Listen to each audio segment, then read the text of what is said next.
Every day, our four-legged companions and friends find their way to animal shelters across America.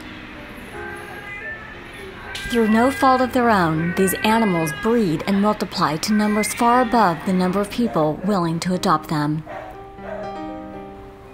Here at the Spca, workers and volunteers strive for a solution while caring for these not-so-fortunate pets.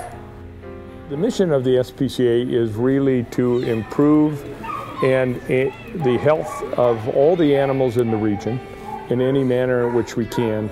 Also to look at the welfare of animals in our community, provide care when necessary, and to reach out and to improve the understanding of animals in our community. But unfortunately in our community there are a number of people that will breed litters and litters of dogs or cats, and they take no responsibility for the placement and finding homes for that and making sure that additional litters they don't have them. It's our interest to get as many dogs and cats spayed and neutered as possible to reduce the burden of animal overpopulation.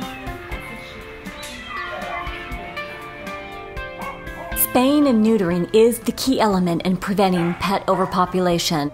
It could also help your dog or cat live a healthier, happier life. And also it's been shown numerous health benefits. It reduces, of course, uterine and ovarian cancer. It practically eliminates the chance of mammary cancer in dogs, in female dogs. Spaying and neutering can also lead to fewer stray animals, traffic hazards, bites, and quarantines. Whether you're a pet owner or looking to bring an animal into your home, we all must do our part to prevent pet overpopulation. You know, it's interesting the path that animals take when they get here. And Sydney, right here, she arrived because somebody was moving. And she was in the backyard. She was never allowed in the house and arrived as an 8-month-old puppy. Obviously, she lucked out, or I like to think she lucked out. It was love at first sight for Mr. Johnson and Sydney. Shortly after she arrived at the Spca, he brought her home. You know, these animals have been, in many cases, in bad situations, but most of the time they come here and they just want to be in a forever home and love their people forever. And I think that you notice that when you start to adopt animals, you'll start to see that these animals know that you've saved them, and they know that you're providing them with a safe, happy environment, and they reward you for it. If you're interested in adopting an animal at Sacramento Spca, come down.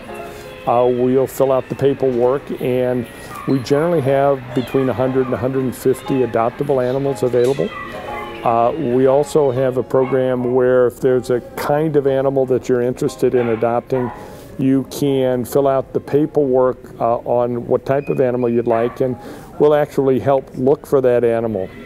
Well, we try to make sure that we're educating people about breeds, about activity levels, about lifestyles that the animals are going to fit into best, whether they be dogs or cats, how to best care for the animals, making sure people understand the nature of the animal that they're getting, what the animal's needs are going to be. This is my dog Norman. He's my most recent adoptee, and I was drawn to him because I wanted another big dog in my life. It's been a while since I've had a big dog. Most of my dogs right now are smaller. And as you can see, he's certainly a handsome guy. I would recommend that people adopt from an Spca because you're truly giving an animal a second chance. I think everybody should adopt animals, whether they adopt from here or other shelters. You know, if you're adopting an animal, then you're doing a good thing.